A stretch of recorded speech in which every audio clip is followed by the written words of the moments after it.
action party to stop CO2 fracking in New York State. I'm very, very excited that all of you have taken a few moments out of your busy life to do this important work. There's no one I want to be around more than activists, so I thank you. If you've never been on Climate Action Now is a free phone app. It allows you to take thousands and thousands of actions on the climate crisis in seconds. Every time you take an action, you get points. Every time you get enough points, we plant a tree for you. So we planted over 200,000 trees, and users of the app have now taken over 2 million actions, sent letters, and made phone calls. And so that's what we're going to do tonight. We're going to invite you. We're going to hear from an extraordinary panel of experts. But during that time, we want you to be taking action to change the situation, to get the governor to sign this bill into law.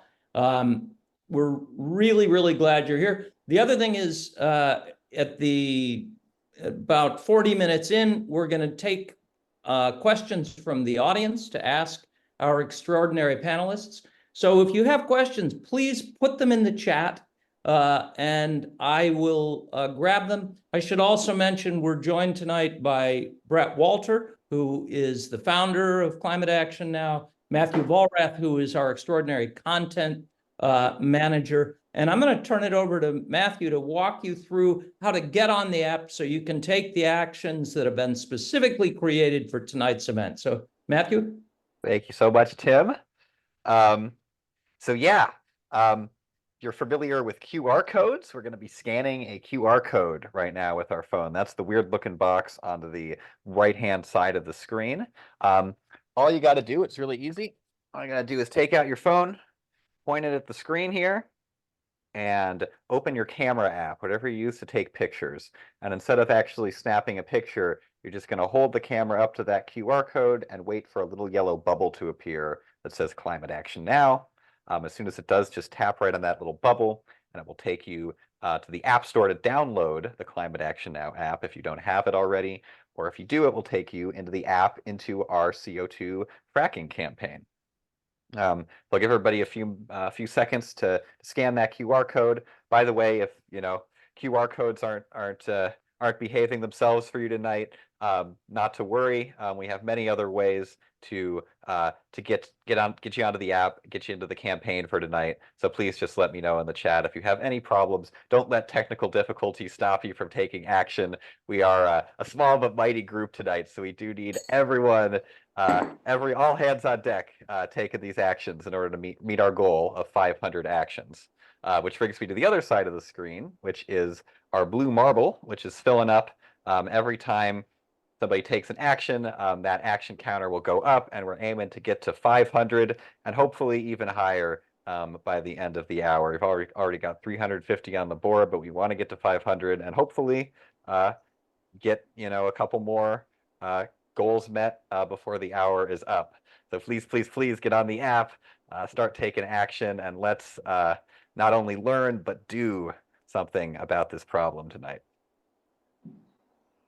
Thank you, Matthew. And I should mention that you see there's already 330 or something when we just started this. Those were because people already using the app were taking these actions all day long. So that's how we got to those numbers. So let's get into it. We've got an extraordinary panel of folks here with us. Roger Downs is the conservation director of the Sierra Club Atlanta chapter. Dr. Sandra Steingraber is the co-founder of Concerned Health Professionals of New York and New Yorkers Against Fracking, and has been really a legendary activist in this work.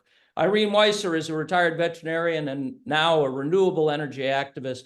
For the past 10 years, she's been the coordinator of Fossil-Free Tompkins, working to affect local and state energy policy to get us off of fossil fuels and bring about the affordable, equitable transition to renewable energy.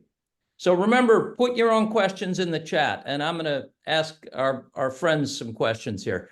So just to start out with, Roger, New York codified a fracking ban in 2020, and I think we all thought, the policy was settled. I mean, what's it like to have this issue return with a new twist? And Do we anticipate more challenges to our fracking ban? I mean, what's the strategy to maintain the ban? Yeah, we have a saying in the Sierra Club. I think it was passed down from our former executive director, David Brower. But within the environmental movement, all our victories are temporary and all our defeats are permanent. And I think the same can be said for a remarkable ban on fracking, that it's only as strong as the political will to preserve that ban and our own activism. When the DEC administratively banned fracking in 2015 by taking what was called the no action alternative in their final secret findings, it was all predicated on the specific usage of water. No permits shall be issued for wells that are fracked using more than 300,000 gallons. And while many of us felt at the time this was an arbitrarily high number, it's held as a deterrent to almost all oil and gas exploration in New York, or I should say gas exploration in New York. And we do still have a troubling, oil industry that we will, maybe address later. But we passed that, and that was good. But fracking companies sought to find other ways to extract gas by getting around that water threshold. And even though early proposals in 2012 were maybe ignored a little bit, later proposals to use gelled propane instead of water gained steam in 2018. It was certainly less than 300,000 gallons. And then there were several permit requests that demanded DEC staff and attention. So when we codified the fracking ban in 2020 through the state budget process, the legislature also put a moratorium on gelled propane fracking until it could be adequately studied by DEC. And to date, no study has been conducted. I don't think DEC intends to. And the companies seeking such permits have gone away because they certainly didn't want to pay for that study. So, in some ways, our ban is always kind of held up a little bit precariously, but it's worked. So fast forward to 2023, when a company called Satartia Solutions sought once again to get around the fracking ban by substituting supercritical carbon dioxide for water. And I will leave others to describe their complicated proposal that involves CO2 pipelines, frac gas generating facilities, and carbon sequestration promises. But clearly this was a threat worth stopping, as the proposal had all the same environmental and health risks associated with the original fracking ban. The legislation that we've been able to get past both houses simply adds the words carbon dioxide as a prohibited substance to aid in gas extraction. It's simple and straightforward. There are those amongst us that cry that this is yet another whack-a-mole, and we should have advanced language that bans all forms of hydrocarbon extraction. And, I say that's great, but were we to have taken that path, we would still be negotiating with this legislature, and I believe they would have been unwilling to take it that far, which would have given more time for Satartia Solutions to submit permits to DEC. Part of this fight is keeping DEC focused.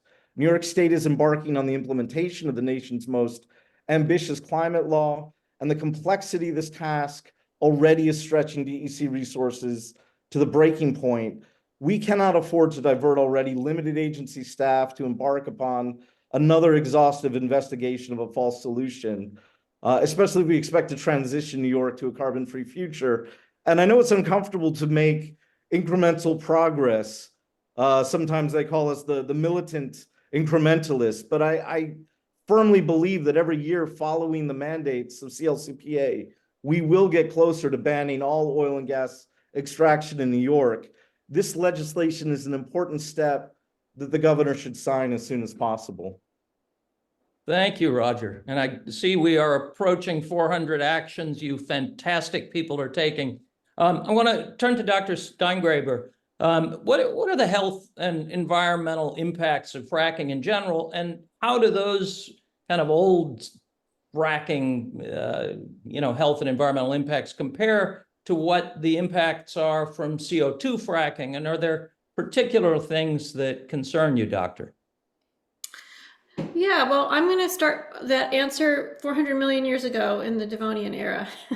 And that's when a shallow ocean overlay all of upstate New York and went all the way down to West Virginia and Pennsylvania, all the way over to eastern Ohio. And that ocean on its east bank was framed by an ancient mountain range that is kind of where the Catskill Mountains are now. And those mountains entirely eroded into the shallow sea. So what's inside mountains is the whole periodic chart of elements, including a lot of radioactivity. And what's inside shallow oceans, especially 400 million years ago, remember this is before there were backbones or eyeballs or three-chambered hearts, were basically like diatoms and plankton and little squiddy things.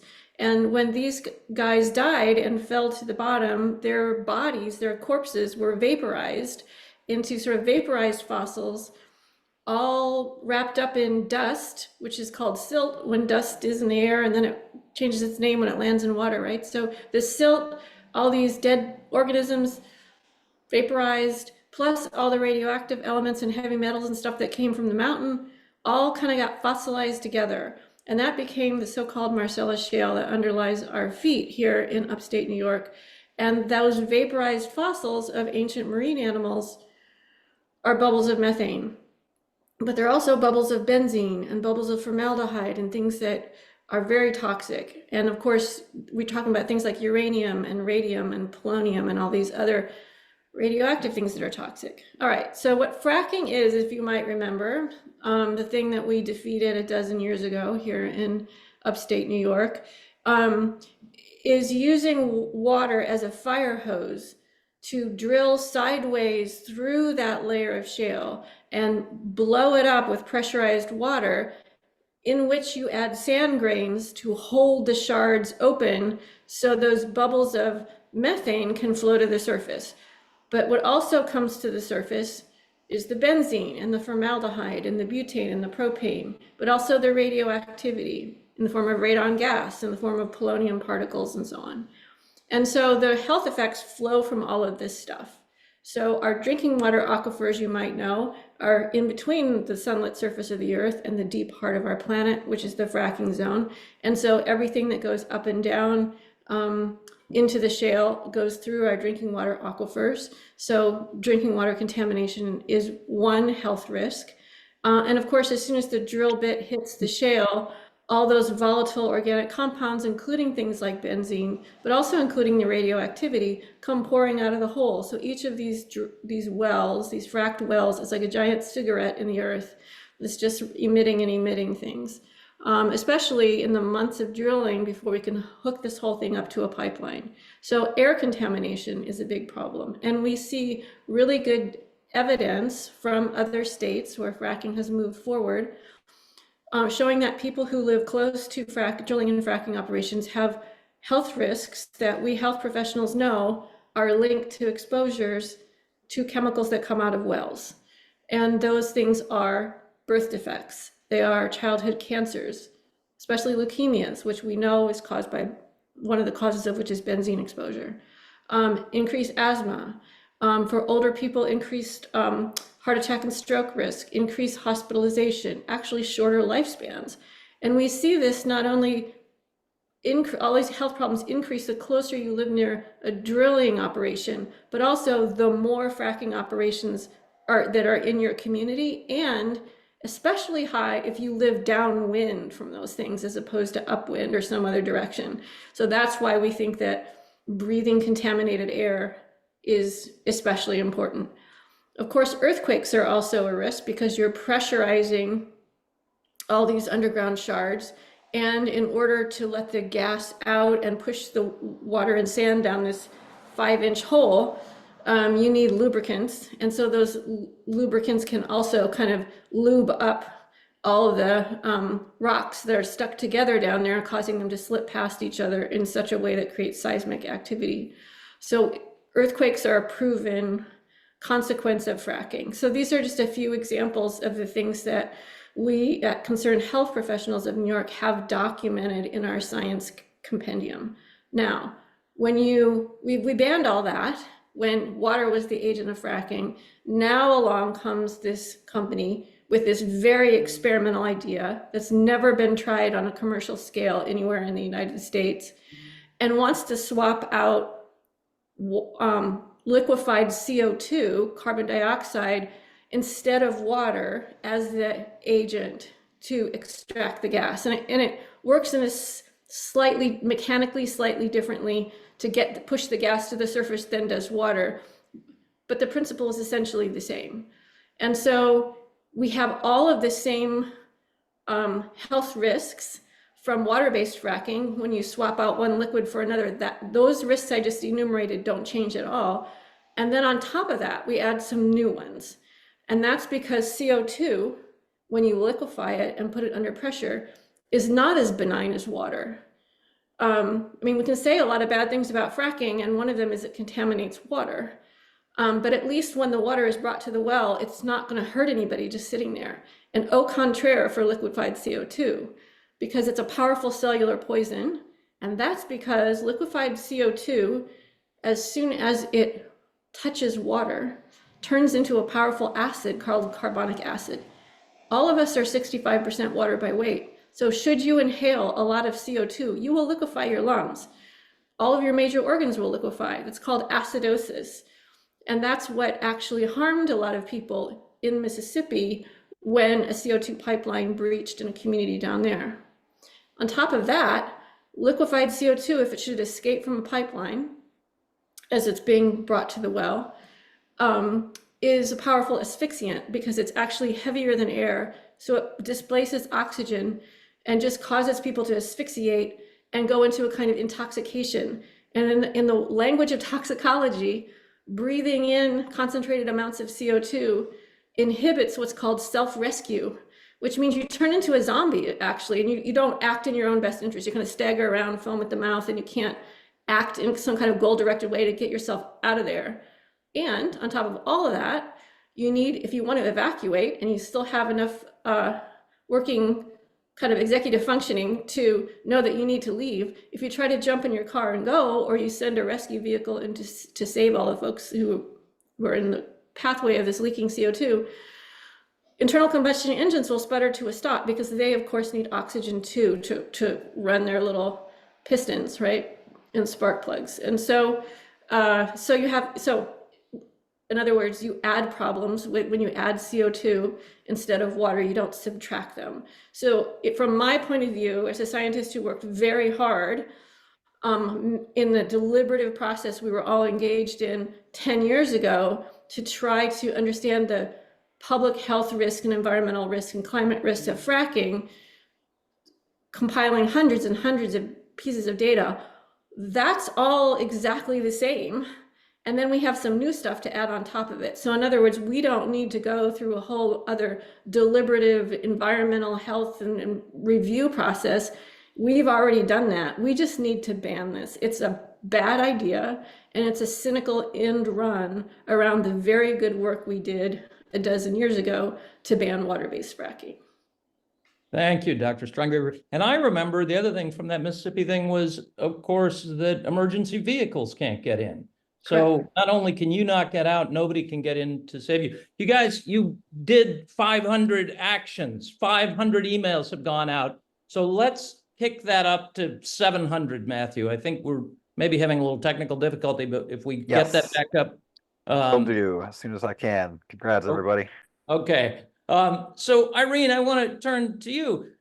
Beyond, I'm playing devil's advocate, so Francesca, don't scream at me. Beyond Dr. Steingraber, CO2, carbon sequestration is a fabulous idea, isn't it? Isn't that how we solve the climate crisis? With carbon capture and sequestration? Yeah, so the industry would love for you to say that that's true, because the way that carbon capture is being used is to allow fossil fuel industry to continue to produce CO2 with the idea being, oh, well, we can capture it and bury it underground. Yeah, like a major false solution. And Sandra has already talked about some of the problems with that. There are right now, mostly out west and in Texas, there are about 5,000 miles of pipeline for CO2. They're anticipating a need for at least at least 10 times that, 50,000, 80,000 miles worth of CO2 pipelines crisscrossing the country.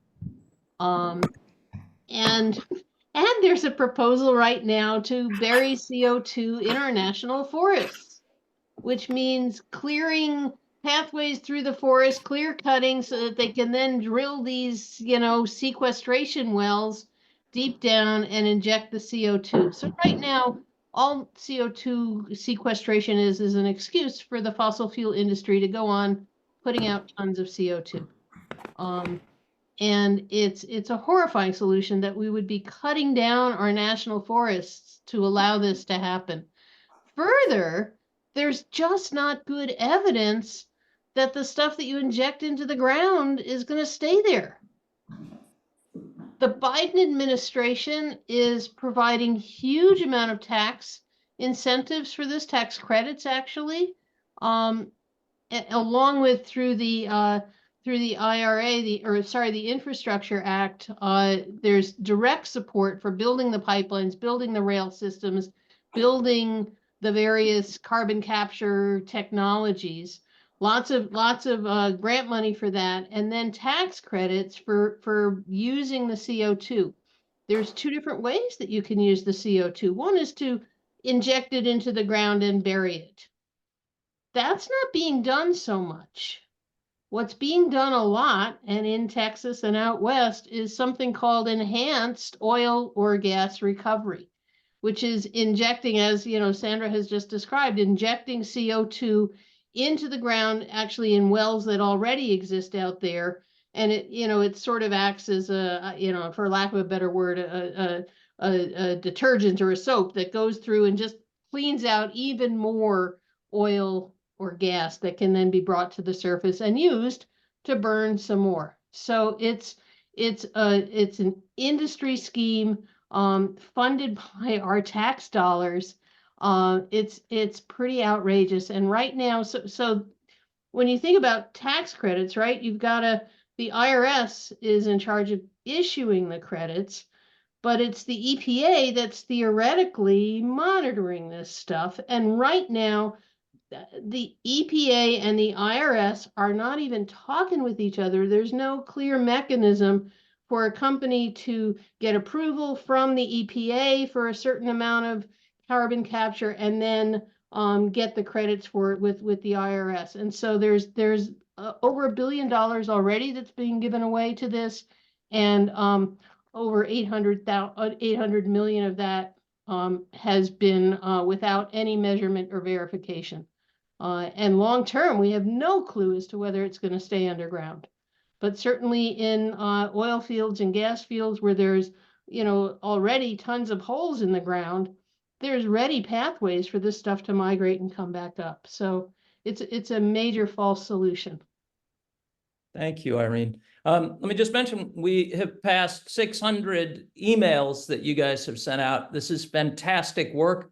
A reminder, if you have questions for the panel, please put them in the chat. I want to turn back to Roger Downs. The Sierra Club has a wide portfolio of environmental work that you guys do. I'm wondering, how does banning CO2 fracking fit into sort of the overall Sierra Club strategy?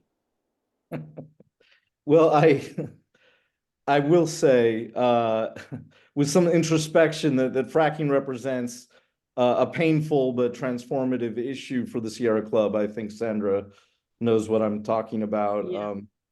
When we started New York's anti-fracking campaign in 2008, and I would say that was before fracking had a K, the National Sierra Club was taking tens of millions of dollars from the natural gas industry to fund anti-coal work. And we all may recall the bridge fuel arguments and the like. But it was really the crucible of the New York fight that helped transform Sierra Club's own organizational values, much the same way I think it transformed the identity of New York as an anti-fracking state. And while the climate movement has brought us the Climate and Community Protection Act, while that movement was built by a much broader and diverse coalition, I think New York's 7-year fracking fight help lay the foundation for that larger work. And I'm proud of that connection.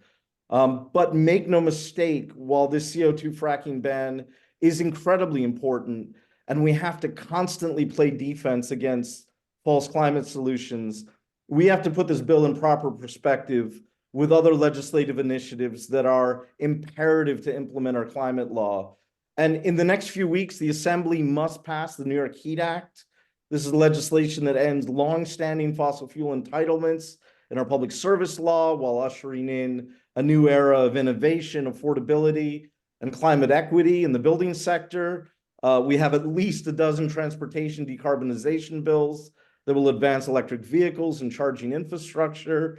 There's the Just Energy Transition Act that will mandate a detailed blueprint of how we will replace our existing gas-fired power plants with renewable energy. We have bills that will address the air quality dangers of gas stoves, bills that will establish climate super funds, bills that will establish, circular economies for our waste. I mean, huge greenhouse gas emissions are in areas where we just properly don't recycle or even build in that thought into the packaging and the products we make. We have got bills that will help grow wind and solar and energy storage, and they all seem to be stagnating right now in the legislature. So there is this tension right now between getting the governor to sign the CO2 fracking ban while not allowing the ban to be the laurels the legislature rests upon, while other important initiatives are dying on the vine.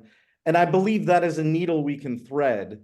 But I just sort of felt like holistically, it's important to say, but, I think it's going to be a two-pronged fight as we really try to combat the climate crisis in New York.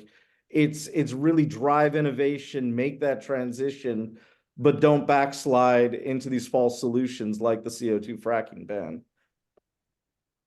Thank you so much, Roger. Dr. Steingraber, you fought this fight very, very hard for a very long time, sometimes at personal cost. And yet, when the call went out on this, you returned right away. And I wonder what that's like. Was there anything debilitating about this thing rearing its head? Is there anything lovely about this thing rearing its head? Because I think activists are just lovely. And where do you get hope in the fight?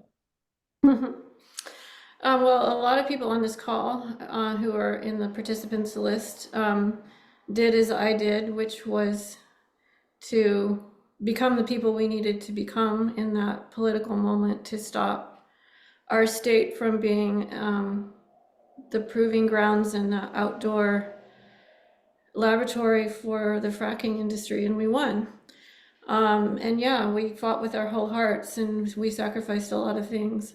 So to have this come back again is on the one hand frustrating because I'm much more interested at this point in the things that we've done subsequently, the things that Roger just talked about, that all these kind of innovative policies and initiatives that are congruent with our climate act that move us forward. And so a lot of us were seeing those ahead and working hard on those. So to kind of, it feels regressive to have to go back and refight this fight again.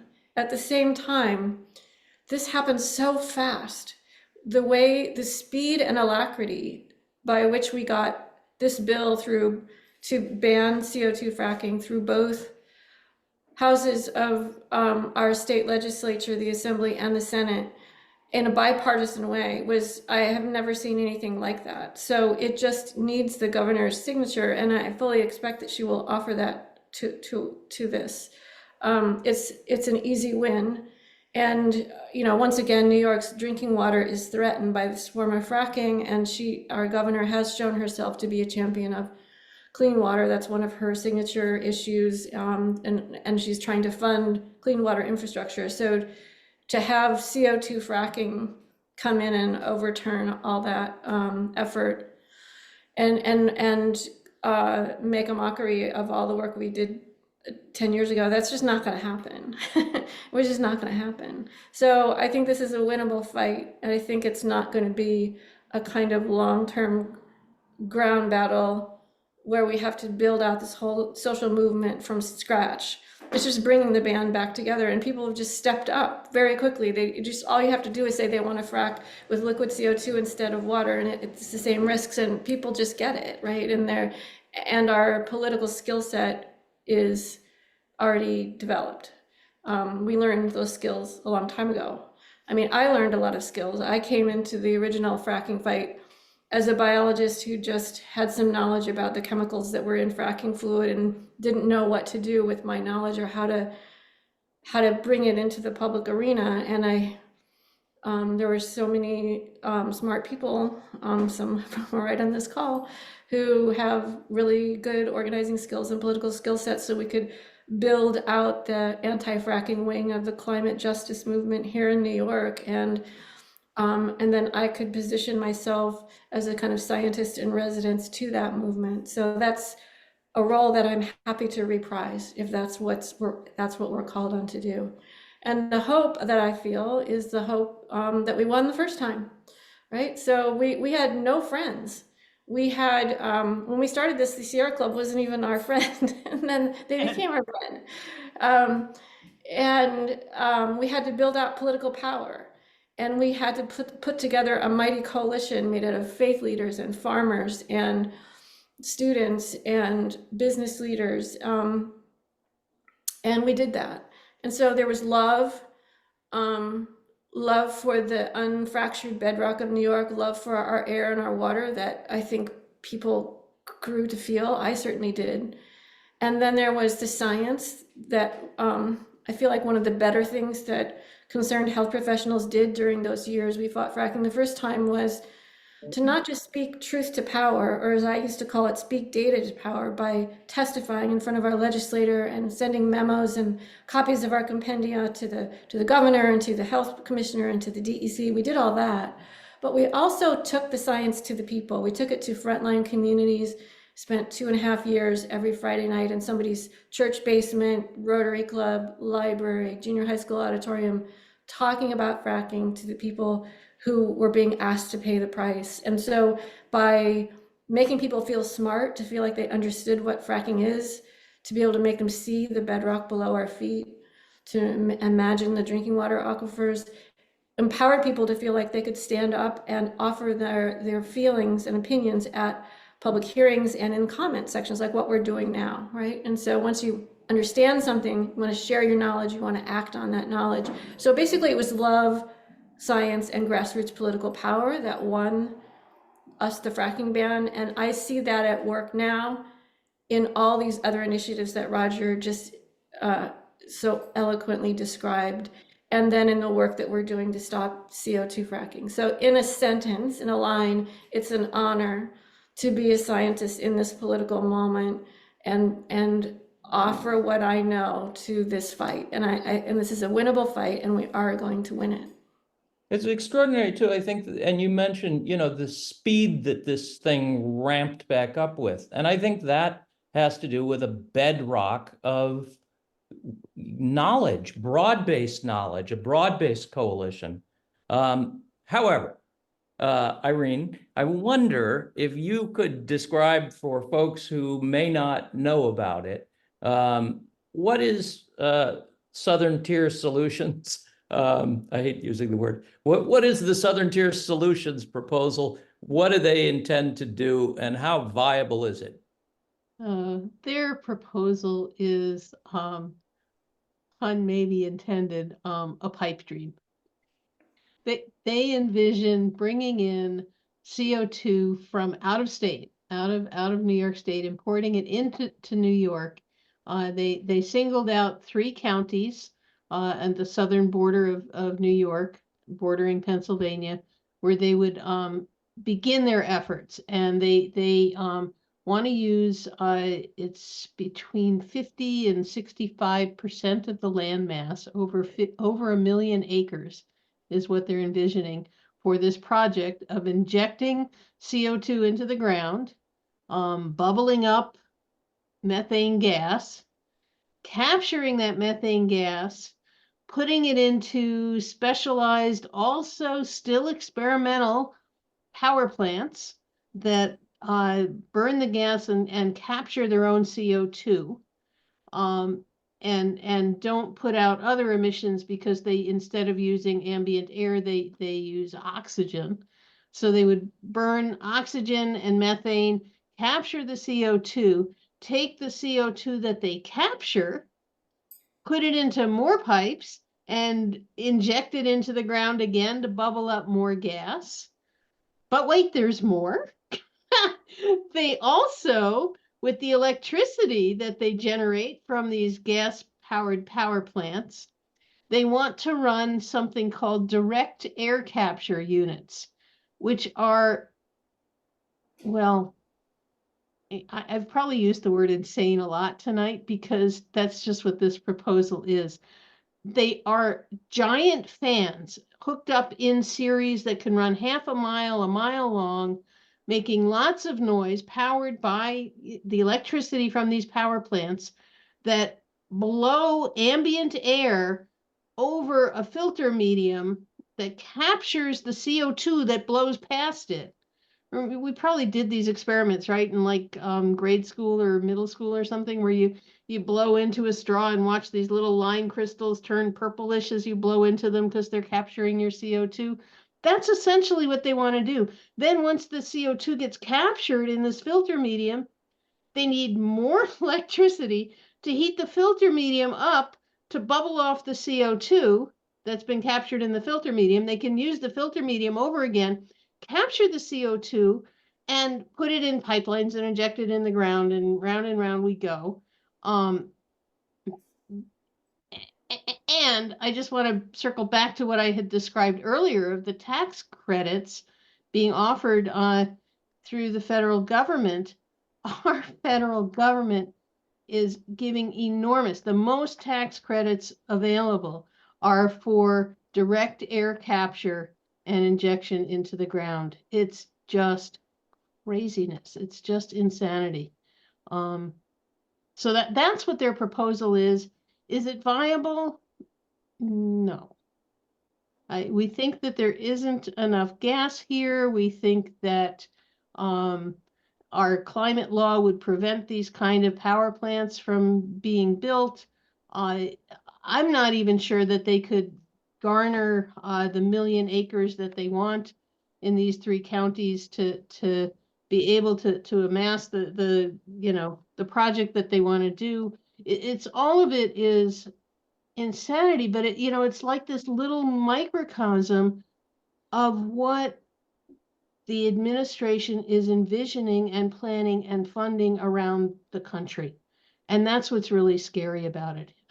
Can it happen here? My other answer is hell no, because we're going to fight and make sure it doesn't happen here.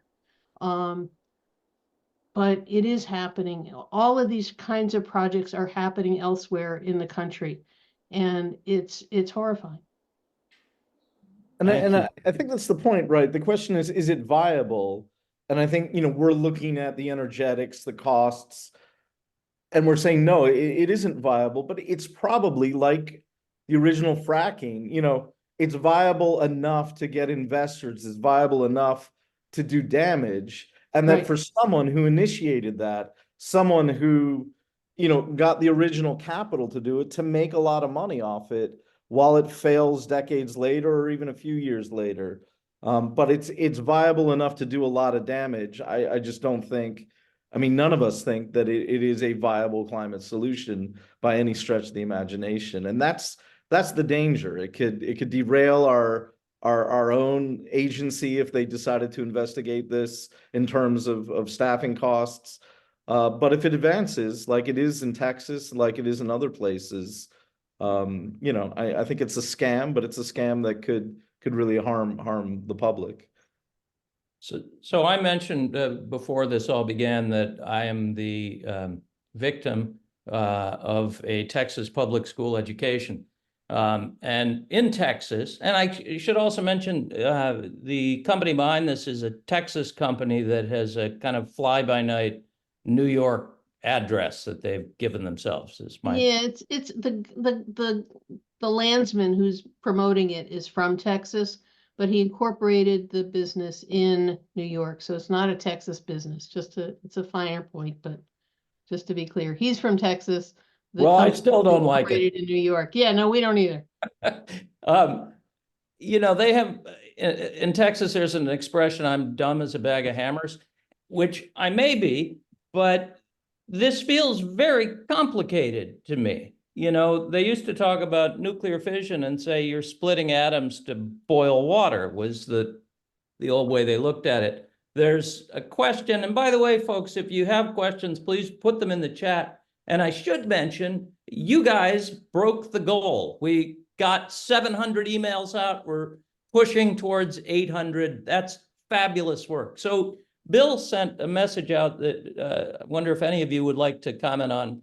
Bill says, it seems that all the extra processing to capture CO2, separate it from the fuel gas, transport the CO2 to injection sites and inject it in the ground will be very non-economical, even if it works at all. Comments on that? Anybody want to talk about the economics of this scheme? Yeah, well, that's where all the tax credits roll in. And it's intended to allow the fossil fuel industry to keep tapping their reserves, and it's not intended at all to be beneficial beyond that. I mean, it literally is using one greenhouse gas, CO2, to push out of the earth another greenhouse gas, namely methane. And there's no demonstration at all that the CO2 that's pushed into the shale will stay there, a world without end, amen, forever. And it can only be done using taxpayer dollars. So fracking can only be done in an age of cheap credit. It ran on Wall Street dollars. That's kind of over now. So now instead of kind of expensive gas, we're into subsidized gas. In other words, it has to require donations from all of us as citizens and taxpayers to create a kind of publicly funded sewer system to send and concentrate CO2 and push it underground to push out another greenhouse gas. So it doesn't sound good to me, as my grandmother would say. I wonder though, you know, we've been told for a long time that, I mean, you keep calling it methane, Dr. Steingraber, but it's natural gas. It's healthy and natural, and it's a bridge fuel. And I wonder if anybody could talk about the way it's publicized. Yeah, well, we organic chemists call it methane, which is a carbon with 4 hydrogens around it. It's one of the very lightest weight hydrocarbons. It's a vapor. And the sound you hear when your furnace kicks on is the sound of methane igniting, which is the same sound you hear if you have a gas stove in your oven. It was called natural gas historically to separate it from another kind of gas that was called town gas, which is also methane, but it was created from coal because there was a certain amount of methane trapped in chunks of coal, and there would be these gasification plants that would pull methane out of the coal. And so to have a different name for the methane that came straight out of the ground, we called that natural gas because it came from nature as opposed to these gasification plants. But it's all the same thing. And up in the atmosphere, CO2 is a powerful greenhouse gas, meaning it has the ability, methane is a powerful greenhouse gas that has the ability to, when it's struck by thermal rays, meaning heat, it will, in the form of sunlight, heat, you know, right? Sunlight makes both heat and light for us, right? And so when the heat of the sun, the thermal radiation bounces off the Earth's surface and tries to fly back into outer space at night, if there's a molecule of methane up there, it will trap it. And that is to say, it's the bonds between the atoms are structured in such a way it will start vibrating. So all these methane molecules are dancing up there when they're hit by heat. And those dancing molecules serve as a kind of blanket for us, which is why we don't freeze at night, right? There's CO2 and there's methane up there in the atmosphere, and in the right amount, they prevent us from our bloodstream from turning to ice every night. But it's become too thick of a blanket because we keep lighting fossil fuels on fire, and now we have too much methane and CO2 up there, and you get all these consequences that we all know about. But in addition to all of that, methane is also a powerful creator of smog. So it is here on human lung level, not up in the atmosphere, but down here where we breathe. It combines with other things and turns into ground level ozone, which is linked to all kinds of health impacts. So methane is both a pollutant that creates a climate crisis, but it's also a precursor to ground level ozone and smog, which is deadly for us. And also, as I recall, the global warming potential of methane is 84 to 86 times, if I'm remembering the number right, what carbon dioxide is in the first 20 years that it's released into the atmosphere. It goes down a little after that. But these 20 years are the 20 years that we save the planet and save our children's future. We don't have 20 years to mess around with this stuff. I wondered, Dr. Steingraber, Roger and I have been working on this gas stove labeling bill. One of the studies that I've been looking at is a study from Harvard that talks about, we now know that gas stoves leak natural gas all the time. And Harvard did a study, we've got 88, 90% of natural gas is methane, you've got 10 to 12% that's something else. Harvard did a study, and this is of course different depending on where the natural gas is sourced, but in the Boston area, there were 20-something toxic substances that made up the additional 10 to 12% that were going into people's building envelopes. So my presumption is with fracked gas, we're pulling out all kinds of other stuff other than methane.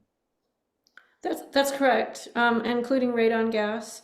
So, and fracked gas seems to have more of those things in it than the traditionally sourced kind. And so having a gas stove in your kitchen is having a tailpipe in your kitchen, right? So you're actually burning fossil fuels, and even though there's no visible smoke, there are all kinds of invisible things that are combustion byproducts that going into your indoor air. And when we measure these things, even in people's bedrooms far away from the kitchen, we see that they exceed levels that would be considered legal for outdoor air.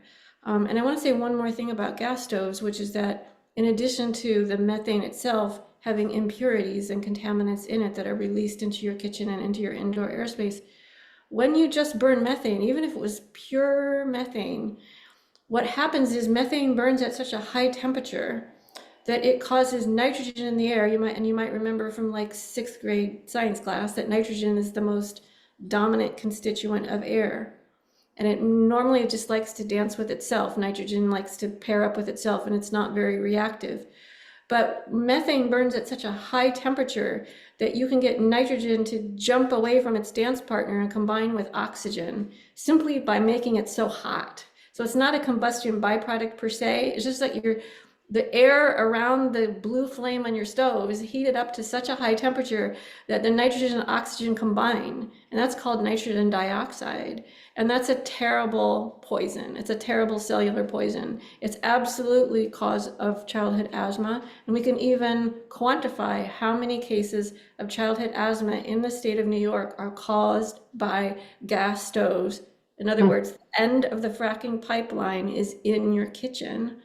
And in your basement if you have a gas furnace, and we can actually figure out how many kids in New York have asthma because of that, how much money that costs in terms of direct healthcare costs, how many days of work their parents are going to miss because they're taking care of a sick kid or they're standing in line for an inhaler at the pharmacy and so on. And so there's just no doubt that gas stoves are a public menace and they need to be phased out. And so we can go after fracking all the way along the whole process. We can stop the wells from going in the ground, which is what we're doing tonight. And then we can also work on realizing that we need to incentivize getting rid of gas stoves and getting something different. And I myself have made the leap into induction technology, which is just using magnets that is powered by electricity. And you get, and I'm kind of the family cook, so I'm a little bit snobby about how my pans work and how, you know, how to deglaze stuff. So I don't care for those coiled, old-fashioned coiled radiant heat burners, but the induction stoves give you this kind of culinary control that's very similar to gas, but without all of, you know, without poisoning yourself, and without making yourself a market for fracking in your kitchen just by cooking the family's dinner. So I'm pretty jazzed about that. And I'm really, part of my other work as a health professional in this political moment is to work with folks, especially in underserved communities and impoverished communities that rely on their gas stoves sometimes for home heating, and how can we make that transition? So that excites me too, and that's the exact opposite. Like stopping fracking and making sure the drill bits never go on the ground is the start of it. But we can intervene at many places along the way. We can stop the compressor stations, we can stop the pipelines. Those are sort of what's called the midstream. And then at the very end, we have our furnaces and our stove. So depending on what gets you excited, if you're the family cook, maybe you really want to work on the gas stove issue. If you're sort of, you know, in love with the land and you're like dairy farming is important to you, maybe you just want to stop the transformation of our land into turning into a gas field. So there's places for everyone to kind of jump in and make your interests sort of match this great human rights issue that's in front of us, which is the absolute need to decarbonize right now and bring to the forefront all of these amazing alternatives that we already have. But to do that, we have to kind of show the whole fossil fuel industry the door, and they have so much economic and political power that it's a kind of giant struggle. But that just means we all get to be heroes, right? We all get to be David against the Goliath, the biggest Philistine of all, the fossil fuel industry, which is a fun thing to do, makes your life really meaningful to play this heroic role. And obviously there's no individual glory for any of us because there's no one of us can stop this industry, but all together with all of our ingenuity and our interests and all the different points of intervention along the way, this whole industry can be turned around and shown the door, and we can bring in smarter things. Thank you. You know, that number, the number you were talking about is 18.8% of childhood asthma, they're now saying, is attributable to gas stoves. It's 12% in the rest of the country. So we're up 30% from what the rest of the nation is. And 90% of our time, the EPA now says, people spend indoors. Roger, I wonder if, and maybe it's, I don't know if you can talk about this or not. Can you hint at that indoor air quality study, which I just think is radical? Do you know the one I mean? So, you know, the Sierra Club did work with a consulting firm to do sort of a statewide indoor air quality study. We haven't quite released the results yet, so maybe this is a little premature, but the general conclusion is that New York State indoor air quality is so bad. And we know the federal government doesn't regulate indoor air quality, it regulates outdoor air quality. But the indoor air quality is so bad in New York that it's actually impacting outdoor air quality, that it's sort of, you know, moving over, transitioning into the area where the EPA can actually regulate, and it's creating a rather awkward tension zone. Like, how does EPA start going after, you know, carbon monoxide and other stuff, and you know, in non-attainment areas because of indoor air quality, because of gas stoves, because of gas boilers, because of gas appliances. I think it's really interesting.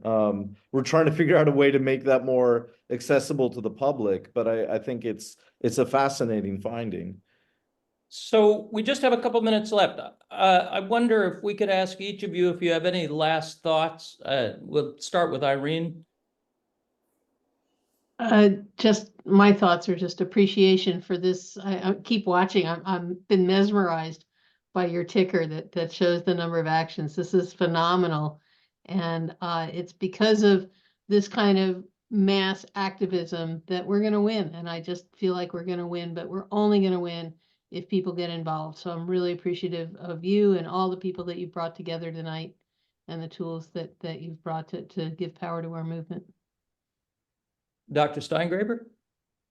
Yeah, I put in the chat up near the top a link to an interview I did last night on Capitol Tonight with Susan Arbetter. So that's my sort of 8-minute take on everything that we said tonight. If that's helpful to you as you try to review the evidence for harm or want to use it to get your neighbors and friends involved, it's a link that you can post and send around.